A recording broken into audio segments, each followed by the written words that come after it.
Nandyan si dating Pangulong Rodrigo Roa Duterte na kung saan galit na galit sa kasalukuyan liderato ni Pangulong Bongbong Marcos.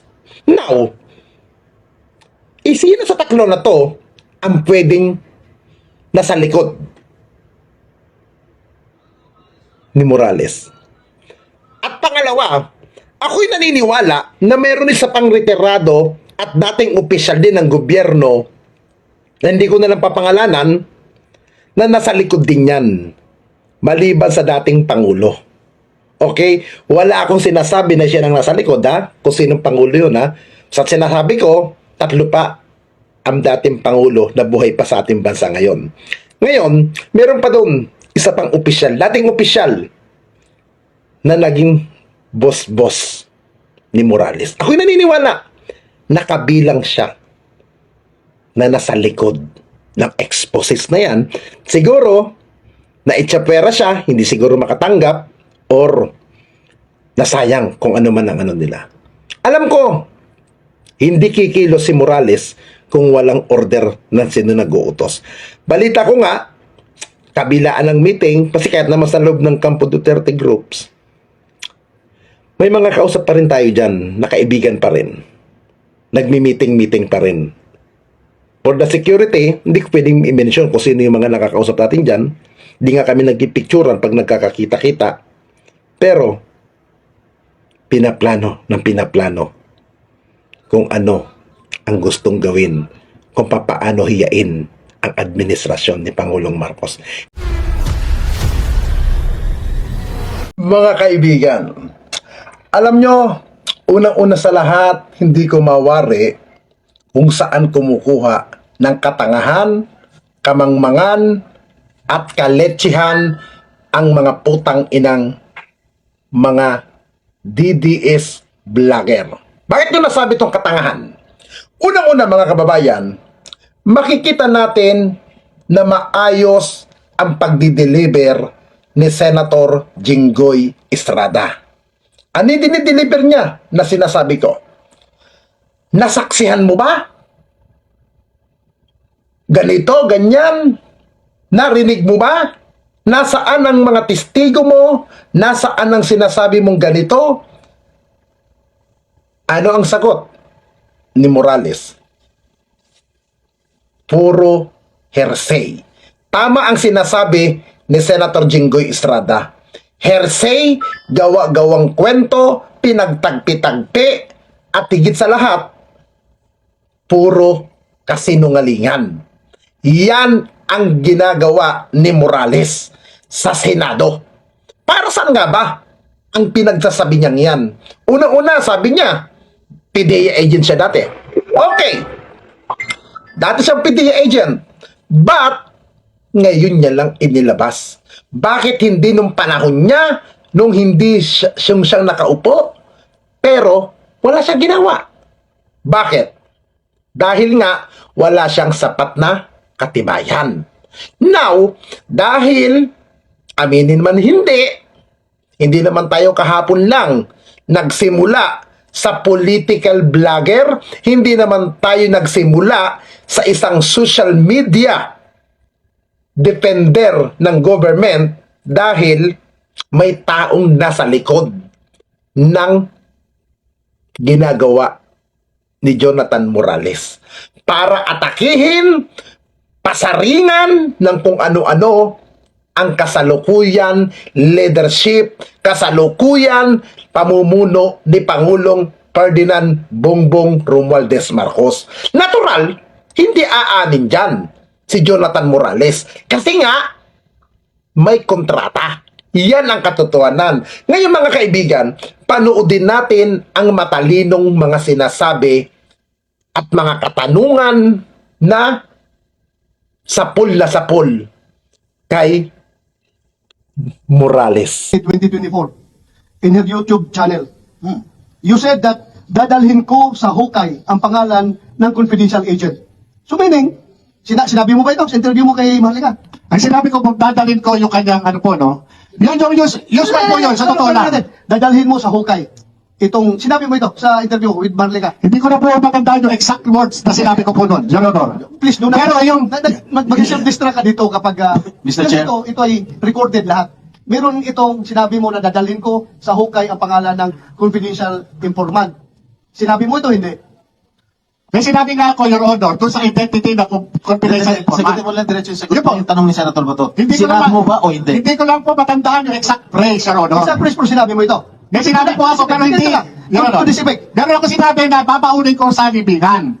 Yung confidentiality, nung identity, nung confidential informant, Your Honor. So meaning, hindi mo talaga ilaglag kahit ano mangyari. Hindi ko ilalaglag yung mismo pagkakakilanlan ng tao. Pero kung tatanungin niyo ako dun sa pangalan, Your Honor, hindi ko matandaan yung pangalan. Yan po, Mr. yun Chair, po, Your Honor. Mr. Chair, let Okay, me... Senator Jinggoy, go ahead. He remembers all the details, but he does not remember the name of the confidential informant. That is quite absurd. Ano ba? He or she? Your Honor. He or she? Your Babae, Honor, lalaki? Your Honor, yung sinasabi ko po Babae sa inyo, o kung lalaki? bibigyan niyo po ako ng karapatan. Sandali Yan po, lang, ito sandali po yung hinihingi ko sa inyo, sasabihin ko po. Kasi, ang hinihingi ko lang po is garantiya. Kasi, kapag sasabihin ko kung babae o lalaki, madali po siyang matutukoy. Bakit naman madali? Opo, kasi alam nyo sa sirkulasyon po eh, sila po yun eh. Oh, gusto Sila mo, po yun. gusto mo magkaroon ng executive session? Gusto mong sabihin, in executive session? Palalabasin namin lahat ng mga tao rito. Tayong dalawa lang, mag-executive Oh, session. yan. Bigyan Yes, mo Your Honor, pagka kayo, pero yung ang pangalan, hindi, pero yung kasarihan, sabi ko sa inyo, kahit hindi na po, bigyan nyo lang po ako ng garantiya na hindi ako ma-incriminate. Your Honor, yun lang po. Paano ka ma-incriminate na kasalian lang pala sabihin mo eh? Anong population ng gender na lalaki o gender na babae sa buong mundo? Your Honor, pagka nagsabi ho ako, masusunod, wala na magtitiwala sa law enforcement. Oo, Lalo sa magbibigay ng kasi trabaho. ngayon, ikaw ang nasusunog ngayon eh. Kapag hindi mo sasabihin, ikaw ang nasusunog. Ito totoo lang ha, I am giving you advice. Ikaw ang nasusunog ngayon dahil tinatago mo yung identity ng informant mo. I understand your position na ayaw mong ilaglag yung ahinte mo. Hindi makasagot ng diretsyo ang testigo na si Jonathan Morales. Ito nakakatawa mga kaibigan. Dito sa pangalawang pagkakataon na ito, na video na to, dito ka matatawa kung paano nagkaroon ng ulyanin, paano nakalimot, isang packing shit na masasabi na hindi niya raw matandaan yung mga tao at yung pangyayari na kung saan hindi niya rin maalala yung kung bakit siya nasibak at anong dahilan ng kanyang pagkakasibak sa PNP. Yun ang hindi niya maalala. Pero yung mga sinasabi niyang ganito, ganyan, allegation niya, buong buo ang memory niya, mga kababayan. Kita nyo? Dito natin makikita na gusto lang talaga nilang yariin, ipahiya ang kasalukuyang liderato ni Pangulong Ferdinand Bongbong Marcos. Simple lang naman yan eh. Alam niyo mga kaibigan, dito sa ginawa ni Senator Jinggoy Estrada, pinapakita niya na meron siyang matalino na katanungan. Ako sa katotohanan mga kaibigan, ikinagulat ko ito. Itong mga tanong ni Senator Jinggoy. Alam niyo po mga kaibigan, hindi po maigakila na ako ay isa sa bumakbak kay Senator Jinggoy. Nung mga nung panahon ni dating Pangulong Duterte, kung ano-ano yung mga pinagkasabi ko laban kay Senator Jinggoy. At minsan pag nagpe-privilege speech siya nung mga panahon dati, nung panahon ni Pinoy, naiirita ako na parang walang datingan sa akin. Pero ba't ngayon, sabihin na natin, hindi perpekto si Senator Jinggoy, pero ginagampanan niya ngayon ang kanyang trabaho, kanyang tungkulin bilang isang mambabatas ng ating bansa. At magiging matalino na si Senator Jinggoy at yun naman ay may katotohanan dahil nakikita natin sa kanyang mga gawa at trabaho. Ngayon, pakinggan ulit natin itong mga katanungan ni Senator Jinggoy Estrada about dyan kay Jonathan Morales. Correct? Yes, sir. But when asked during the previous Senate hearing, who were these 7 personnel, you conceded that you cannot even name or remember one. Wala ka naalala. Your Honor, yan pong 7, normally nilalagay po namin yan doon sa pre-ops. Saka doon sa, yung sa authority. I'm asking you, you cannot remember that even one. Sino po? Yung 7 operatiba, Your Honor? 7 personnel of the PIDEA, Intelligence, yung PIDEA IIS, Intelligence and Investigation Service. Paano kung Your Honor wala nakilala? Last hearing daw, the authority to operate provides that, may nagtanong sa'yo, hindi ko alam kung sino, the authority to operate provides that 7 other personnel of the PIDEA Intelligence and Investigation Service, or yung tinatawag na IIS, were supposed to join the anti-drug operation against Bongbong Marcos, Kabonge. Correct? Am I correct? Your Honor, wala akong natatandaan na ano, no? May Hindi ko nagtanong pa sa hindi inyo ko during the last nila, may nagtanong pa sa inyo during the last hearing kung sino yung mga 7 personnel ng PIDEA doon, wala ka naalala, ni isa. Last hearing, Your Honor, wala akong nagtanong sa akin na tungkol po doon sa 7 ano, no? 7 operatiba Sige, po. ako magtatanong sa'yo, sino itong 7 personnel na ito ng PIDEA? IIS. Nandyan po, Your Honor? Na Senator Jinggoy, maybe you're referring to yung 7 na nag-execute ng affidavit na hindi nangyari yung operations na ginawa nila? Because that was not, wala, I presided that hearing at hindi ko narinig yung sinabi niya na 7 na kasama niya sa operation. Meron ka ba binanggit na Wala, Your Honor, eh. Wala akong natatandaan na nagtanong kayo na sino-sino yung elements. Ang nandyan lang, yung ano, no, kung ano lang po yung entries na nandyan. Okay. You were also saying that when you got dismissed or separated from PIDEA, you left the alleged authority to operate in the pre-operation report at the IIS. Tama ba? Yes, Your Honor, nandun sa opisina. Do you have any proof that you did have to send documents to IIS? Wala. Informal lahat po sa yung ginagawa namin, Your Honor. At nung umalis kami sa doon, nung na-transfer kami, hindi na kami nakabalik, Your Honor, doon sa opisina na yun.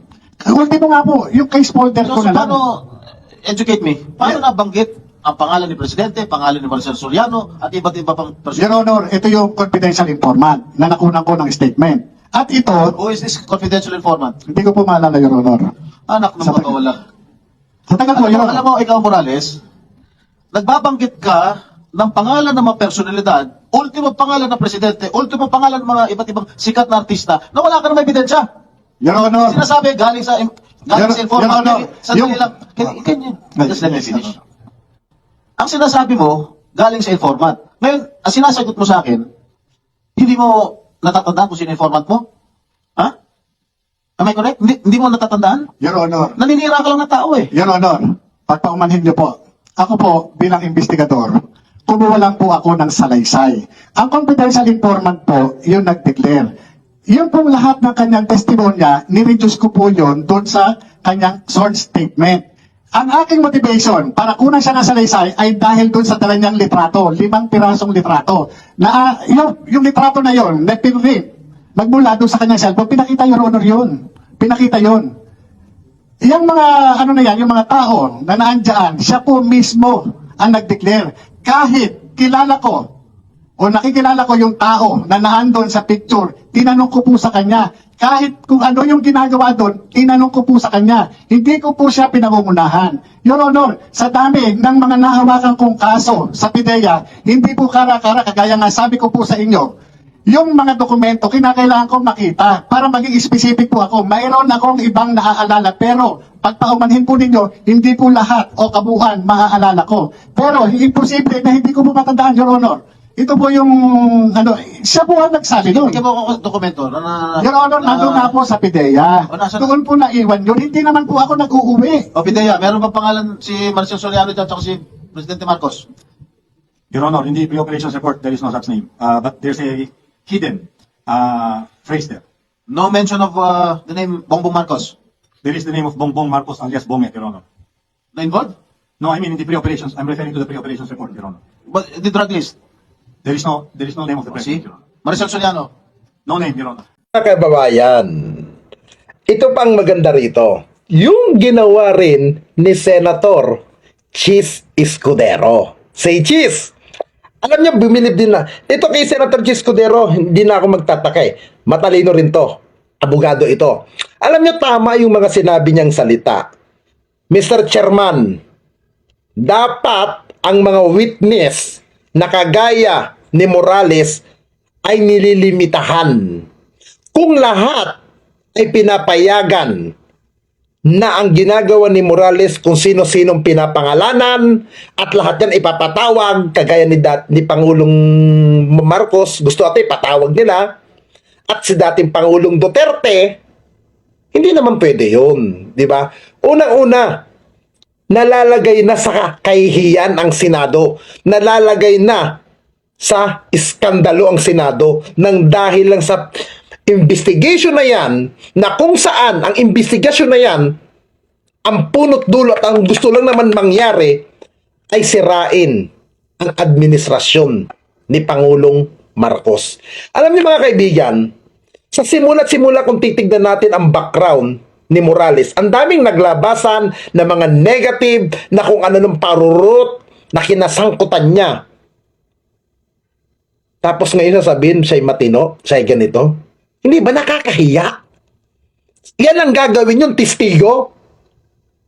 Alam niyo mga kaibigan, ako naniniwala, sana pakinggan ni Senator Bato, Ronald De La Rosa, itong ginawa ni Senator Chis Escudero. Pakinggan po natin ang ginawa ni Senator Escudero, mga kaibigan. Dito, masasabi natin na isang sampal sa committee chairman ng Dangerous Drug Board itong ginawa ni Senator Chis Escudero about sa ginawang investigasyon ni Senator Ronald Bato de la Rosa. Pakinggan niyo po. Mr. Chairman, I'd like to raise a point of order which I hope the Chairman will consider and did not rule upon it at this moment. Number one, when we subscribe to our witnesses to tell the truth, only the truth and nothing but the truth, it is limited only to what he knows based on his personal knowledge. What he knows to be and known to him to be known to be. Hindi naman po pwede po yung testigo magsasalita dito, susumpaan, na sinabi ni ganito, sinabi ni ganyan, sinabi ni ganito. Kaya po ngayon, Chairman, nahihirapan, imbitahin ba natin si Pangulong Marcos, imbitahin ba natin si dating Pangulong Duterte dahil binanggit ng ating testigo, hindi po pwedeng ganun. Limitado lamang ang dapat sabihin ng mga testigo sa nalalaman niya ng personal, na naranasan niya, nakausap niya, narinig niya. Ngayon, kung may sinabi man yung taong yun, yung tao yung nakakaalam kung totoo man yun o hindi.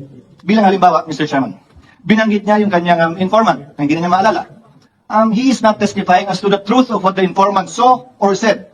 Yung informant lamang po ang pwede makapagsabi nun, hindi si Ginoong Morales. So kung may papatawag po tayo, yung nakahalubilo niya, kung maalala niya, babanggitin niya, yung informant, para malaman natin, totoo nga ba yung sinasabi niya o hindi. Pangalawa, binanggit niya si Ginoong Gadapan, na binabanggit ang pangalan ng dating Executive Secretary. Ang imbitahan po natin, kung pwede pa, pero ayon si Chairman ay wala na, yung kiausap at kilala lang din niya, si Ginoong Gadapan. Ngayon, binabanggit din niya na mayroon daw tiga Napolcom na kumausap sa kanya na areglo siya, yun lang din ang limitasyon ng kanyang testimonya, hindi kung sino pang pangalan ng binanggit doon tiga Napolcom. Hanggang doon lamang naman po talaga yung nalalaman niya. Dahil kung hindi po natin lilimitahan doon, Ginoong Chairman, abutin na po tayo ng December, hindi po tayo matatapos sa dami ng pangalang binabanggit ng ating testigo sa ngayon. Sunod po, Mr. Chairman, point of order. Narinig ko po yung motu proprio investigation ng Chairman. Sabi po ninyo, yung drug haul sa Batangas at yung PIDEA leaks. Ngayon, kung ang posisyon po ng Chairman ay authentic yung dokumento, dapat po isama sa magiging inquiry ng komite nito ay kung authentic yung dokumentong yun, at gaya ng sabi ng Chairman, may butas. Hindi po ba yung papel? Dapat po sumentro na po ang investigasyon ito. Sino yung bumunot dun sa folder na pinanggalingan ng dokumentong sinasabi ng Chairman na authentic? Ang pangalawang problema po kasi ay hindi lang naman may nag-leak ng confidential na dokumento. Ang issue din po ay sinong bumunot o kumuha ng confidential na dokumentong yun kung kaya't wala na ngayon sa PIDEA kung nandun man yun ng simula. Kung hindi yan tinanong over kay Director Francia, sino man ang nakakuha ng dokumentong yun, sino nga bang bumunot nun, yun ang dapat alamin at malaman ng PIDEA at ng komiteng ito. Naimbitahan natin si Binibining Soriano para tanungin kaugnay nito. Pero ang issue nga natin ay yung Batangas at yung PIDEA leaks. Hindi yung sinasabi dun sa leak mismo. Pwedeng puntahan yun. Pero subject matter na pumarahi yun sa isa pang pagdinig na nakasentro na lamang doon sa bagay na yun. Pero pansamantala sa issue nito, ang nais po nating malaman saan galing yung dokumentong lumabas at kung authentic yun sa panahon ng Chairman, nasaan na yun at sinong bumunot mula sa files ng PIDEA nung file na yun, nung papel na yun, at nung mga litrato at sinumpang salaysay nung sinasabi po ni Ginoong Morales na informant po niya, na hindi po niya maalala sa ngayon. Again, yes, sir, for the consideration of the Chairman, Mga kaibigan, sa nakita natin sa ginawa ng dalawang senador na may utak na may isip sa pangunguna ni Senator Jingo Estrada at ni Senator Francis Chis Escudero, dito malaking kahiyan ang inabot ni Morales. Dito basang-basa at dito buking na buking ang mga pinagsasabi ni Morales. At doon sa mga tangat inutil na mga putang ina ninyo na mga DDS na tudok. Ngayon, nung nagsalita nga si Senator Chis Escudero about doon sa hearing kahapon, ayun, pinagpiestahan nila, kinukuyog nila si Senator Escudero, pati si Senator Jinggoy Estrada. Alam nyo, hindi na ako magtataka kung bakit ganyan ang pagkuyog ninyo sa dalawang senador na matalino at nagtatrabaho ng mayos. Kasi, naging part nyo ako dyan. Naging kasama nyo ako dyan sa dating BBS vlogger. Kaya, alam ko na utos sa inyo rin na bakbakin yung dalawa. Kasi nga, hindi nyo napakinabangan si Jinggoy at si Escudero na magiging kakampi ninyo sa investigasyon na naganap kahapon. Ngayon, atakihin ang lahat ng kumontra at bumasag kay Morales. Huwag tayo magululan, ha? Ako'y naniniwala mga kaibigan, may taong nasa likod ni Morales. Hindi ko na lang babanggitin ang pangalan, pero ito ay hinala ko lamang. Ako'y naniniwala na may taong nasa likod niyan. Ilan pa ba ang dating Pangulo ng bansa natin? Dating Pangulo ng bansa natin, ang buhay pa ngayon. Nandiyan dyan si dating Pangulong Gloria Macapagal Arroyo.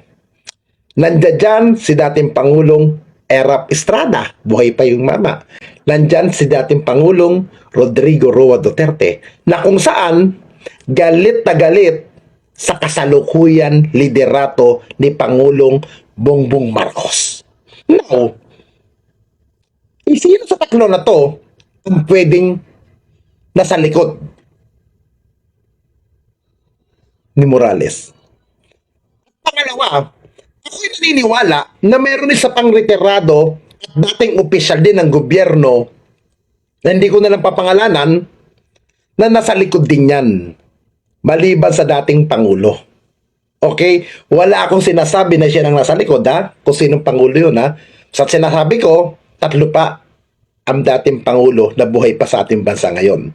Ngayon, meron pa doon isa pang opisyal, dating opisyal na naging boss-boss ni Morales. Ako'y naniniwala na kabilang siya na nasa likod ng exposes na yan. Siguro, na itsapwera siya, hindi siguro makatanggap, or nasayang kung ano man ang ano nila. Alam ko, hindi kikilos si Morales kung walang order ng sino nag-uutos. Balita ko nga, kabilaan ng meeting, kasi kahit naman sa loob ng Campo Duterte groups, may mga kausap pa rin tayo dyan, nakaibigan pa rin. Nagmi-meeting pa rin. For the security, hindi ko pwedeng i-mention kung sino yung mga nakakausap natin dyan. Hindi nga kami nagpipicturan pag nagkakakita-kita. Pero, pinaplano kung ano ang gustong gawin, kung papaano hiyain ang administrasyon ni Pangulong Marcos. Kaya mga kaibigan, mag-isip tayo. Kita nyo nga, si Maricel Soriano, senior na. Pinatawag pa, dinala pa dyan para maiskandalo ng maiskandalo. Ayun, wala silang napiga. Binubulin nila si Maricel kung ano mga pinagsasabi. Lalong-lalo na itong putang inang maharlikan to, nakulang ka sa kantot, puki ng ina mo. Kaya, huwag tayong maging tanga, mga kababayan. Mahalin natin ang bansang Pilipinas. Suportahan natin ang Marcos administration. Magandang araw sa inyo at magandang gabi, mga kababayan. God bless. So, ayun po. Napakinggan nyo naman po kung ano ang mga pahayag nitong si Kuya Nino Barsaga, si Kap Nino. Alam niyo sa totoo lang, kaya ako patuloy na nagbablog ng mga video ni Kap Nino. Kasi may kredibilidad ito patungkol po sa kung ano ang nalalaman niya sa loob ng mga DD sheet. Dahil dati po siyang DD sheet. Diba? Totoo yun. Dati siyang DDS. Aminado naman siya. At siya ay pinapasahod, binibigyan ng allowance, binibigyan ng pangkain, libre pati ang kanyang bahay, tirahan, para lamang sa kanyang pagsuporta kay Digong. So, ito po ay hindi na po lihim na ang mga DD sheet po ay binabayaran para po sa kanilang pagsuporta dito sa dating presidente na mukhang tingin ko ay lalong magagalit dahil nga po ang ICC ay paparating na. So ngayon po, booking na booking nitong si Kuya Nino Barsaga, etong si Morales. Actually, sa totoo lang, halos karamihan naman ng mga Pilipino na sumubaybay po diyan sa Senate hearing na yan, ay halatado na itong si Morales po talaga ay naninira, walang kredibilidad, at ang alam niya po ay hearsay. Hearsay lamang, wala po siyang maipakitang kahit anuman lang na ebidensya o katibayan na totoong nagdodroga ang ating Pangulo. Yung pong Senate hearing, hindi naman po natuon ang pansin nito doon sa tone-toneladang droga na nahuli doon po sa Alitagtag, Batangas. Kundi talagang sumentro po dito sa mga revelasyon kuno nitong si Jonathan Morales na ampaw. Parang lata na walang laman itong si Jonathan Morales na bunganga lang ng bunganga, pero kahit ni isa man lang dokumento o kahit man lang anong letrato o video na makakapagpatunay na si PBBM po ay gumagamit ng pinagbabawal na droga, wala po talaga ang katotohanan. Kahit po yung video na sinasabi po nila ay hindi rin po totoo. Kasi nga po, paano po magkakaroon ng video? Kung yun nga pong sinasabi ni Morales kay Maharlika na merong lalabas po na litrato na si PBBM daw po ay gumagamit ng droga. Talaga pong wala naman po yan. At habang tumatagal po ay nabubuking din natin, napag-alaman natin na totoo po talaga na si Morales ang naglabas po ng papeles na ito at ibinigay niya kay Maharlika. At eto pong si Maharlika ay ilang beses niya rin pong sinabi na meron daw pong litrato na lalabas kasama si PBBM at itong si Maricel Soriano na gumagamit daw po ng pinagbabawal na gamot. Sinabi na Maharlika yan. At yan din po ang sinasabi nitong si Jonathan Morales na meron po litrato daw. 5 litrato daw yun, merong iba't ibang personalidad doon. Nakilala daw niya doon si PBBM, si Maricel Soriano, at yung isa pa, si Bong Dasa. So, ito po ay lumabas lahat sa bunganga din ni Maharlika. So, sino ba talaga ang nagbigay ng papeles na yan kay Maharlika? Kanino galing ang mga information na nalalaman nitong si Maharlika? Wala nang iba kundi kay Jonathan Morales. Kaya nga ako po'y naniniwala talaga na ito pong mga siniwalat ni Maharlika ay galing po lahat kay Jonathan Morales. At ito po ang tingin ko, in the near future mag-aaway-away po ang mga ito. Bakit? Dahil magpasa hanggang ngayon po, wala pong mapatunayan si Jonathan Morales patungkol sa kanyang accusation kay PBBM. Dinaan lamang ni Jonathan Morales kay Maharlika yung kanyang mga nalalaman. So, tama ang sinabi nitong si Jinggoy Estrada, si Maharlika talaga ay nakuha ang papeles na yan kay Jonathan Morales. Si Jonathan Morales ang naglabas ng papeles na yan. So, dito po kay Kap Nino, sabi nga ni Kap Nino, bakit hindi pinapakinggan nitong si Senator Bato de la Rosa, si Senator Chis Escudero? Nakita na ni Senator Chis Escudero kung ano ang dapat na gawin. Nakita na ni Senator Chis Escudero kung anong klaseng informante at resource person etong si Jonathan Morales. Bukod sa tadtad dito ng kaso, ilang beses nakulong, natanggal sa PNP, natanggal sa PIDEA, questionable ang pagpasok sa PIDEA at nasibak po talaga sa PIDEA at ito po ay natanggal sa trabaho sa PIDEA dahil po sa pag-extortion ng 8 milyon sa isang drug lord. Yun po ba'y hindi pa sapat na dahilan para hindi po paniwalaan itong tao po na ito? Meron din po itong kaso na false witness siya o false testimony na kung saan binawi po niya ang kanyang pag-witness doon po sa isang inihahabla na drug lord. At pagkatapos po noon, paglipas lamang po ng ilang panahon, yung pong drug lord na inextort nila ng 8 milyon ay nakalaya po, napawalang sala at wala na po rito ngayon sa Pilipinas. So sino-sino pa ba ang magkakampihan? 'Di ba? Kung sino po yung mga sinasabing mga protektor ng droga ni Las Cañas, parang ito po ay katropa o kabaro din nitong si Jonathan Morales. 'Di ba? Sa panahon ni Digong wala pong nakulong na drug lord. Meron mang nakulong na drug lord, nakalaya po ito at wala na po ngayon. Hindi na po natin alam kung ano ang nangyari. Si Michael Ma, na kinikilala po dati rin po kumbaga may connection sa droga, ay ginawa pa pong tauhan ng gobyerno. Tapos etong si Peter Lim na drug lord din from Cebu, ito ay maliwanag na kaibigan nito ni Digong ay nahuli naman, pero pagkatapos po niyan ay wala na rin pong balita at hindi na rin po nakakulong sa ating bansa. Nasaan na kaya itong mga drug addict na to o mga drug lord na ito, 'di ba? So ang extortionist ng drug lord at ang protector ng drug lord, syempre po, mga magkakabaro po yan, magkakasundo po yan. Kaya hindi na po tayo magtataka na meron pong mga nag-resurface na mga video na kung saan nagsasalita itong si Digong at nandyan po itong si Jonathan Morales na patawa-tawa. So, booking na booking po dito si Jonathan Morales. Booking na booking din ni Cap Nino si Jonathan Morales. Ang tangi na lamang pong hindi nakakabuking dito sa ginagawa ni Jonathan Morales ay ang mga sarado ang utak na didishit at talaga pong sumasaludo, umaamen, humihimod ng wet packs ng kanilang Panginoon na si Digong, di ba? So ako pinagpapaalam na dito sa ating vlog na ito. Ingat po kayong lahat. Sana po ma-share nyo ito para po magkaroon po ng kamalayan ang ating mga kababayan para po sa tamang info, tamang information para sa mga Pilipino. So yun lamang po. Maraming salamat. Mama, chup chup, love you. God bless us all. Pilipinas, God first. Don't forget to subscribe and click the notification bell para po kapag nag-live ako dito at may upload po akong bago ay inyo pong mapanood. Maraming salamat po sa inyong suporta. Team Macmac Pablo. Salamat po!